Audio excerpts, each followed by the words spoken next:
In the field of alien warfare, obliterating, incinerating, or poisoning a planet from space has always been an option.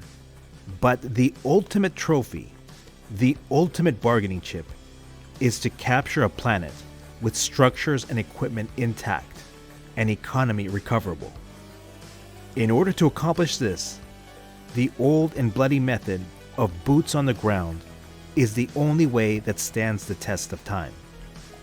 Mechanical drones are the most common way to put boots on the ground, but no matter how advanced, can always be hacked or disrupted. Mechanical technology is a universal language throughout the universe because physics does not change from planet to planet or galaxy to galaxy. An alien species with a high-level understanding of mechanical technology can adapt to mechanical weapons of another alien species, even if the two species have never interacted before. This makes war long, expensive, and often results in a stalemate. The most resilient way to put boots on the ground against an enemy world is to use biologically enhanced monsters, of which the enemy has never seen before. Nature has an infinite way of creating and evolving life. Unlike the universal language of mechanical technology, biology is radically different from planet to planet, and even an advanced understanding of biology from one planet could be almost useless in understanding the biology of another planet.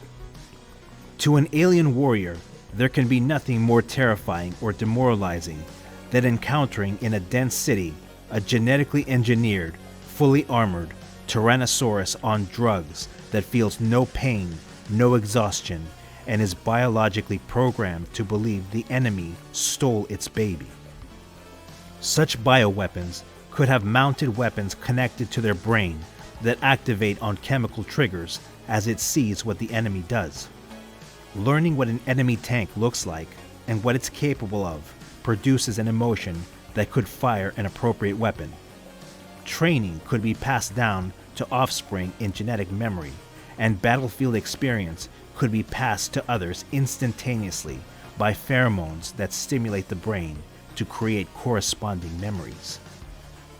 Millions of years ago, there was an alien species called the Neleerians. They had a natural ability for enhancing biological creatures. While other species would see two completely different fields of science when comparing creatures from one planet to another, the Neleerians had a natural ability to understand nature's code. To them, nature only built with one set of building blocks, no matter where nature chose to build. There was no other species that came close to possessing the innate ability for biological manipulation that the Neleerians had.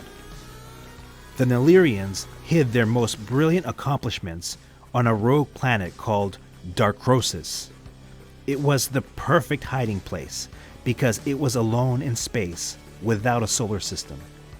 It had no life on the surface, no atmosphere, nothing to be detected from a distance. On appearance, it was nothing but a cold, solid rock lost in the vastness of space. Underneath kilometers of rock, the Neleerians created self-sustaining habitats for their biological creations. These habitats used the planet's core for energy to produce artificial sunlight and warmth.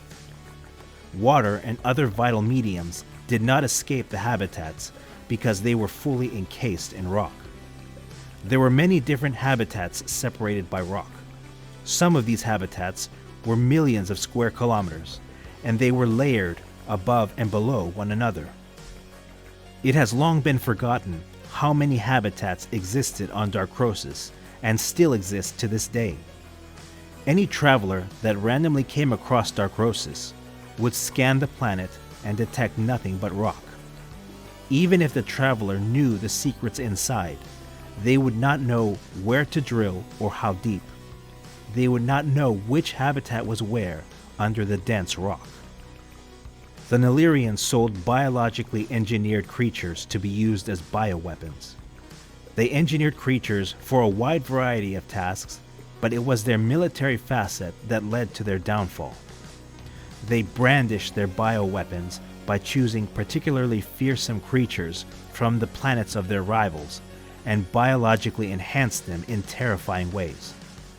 Although the Neleerians avoided enhancing their own species for internal security and stability reasons, their rivals knew that if they did enhance their own natural abilities for weapons manufacturing, their creations would be that much worse.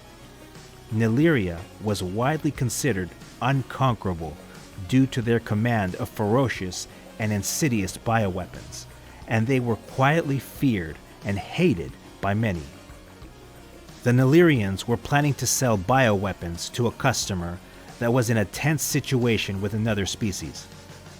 The enemy of that particular customer were masters of stealth and covert operations. They had spies and recording devices everywhere they needed on Neleeria. They were not happy about the Neleerians' plan to sell weapons to their enemy. They smuggled an explosive onto Neleeria and scorched the entire planet. There were no survivors. When Neleeria was attacked and its government destroyed, the location of Darkrosis was officially lost.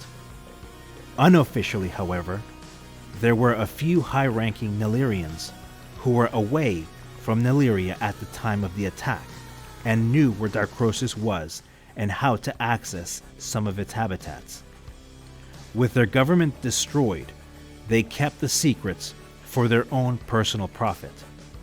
No one knew where all of the habitats were on Darkrosis. They only knew what their assignments required. The legend of Darkrosis has been passed down for millions of years. It is lost and rediscovered throughout the eons. Even when it's found, the planet itself is a puzzle that guards the location of the habitats within. Most explorers, lucky enough to find the planet, give up and wonder if it really was Darkrosis. The habitats were each self-sustaining, so the deadly creatures inside should be thriving to this very day.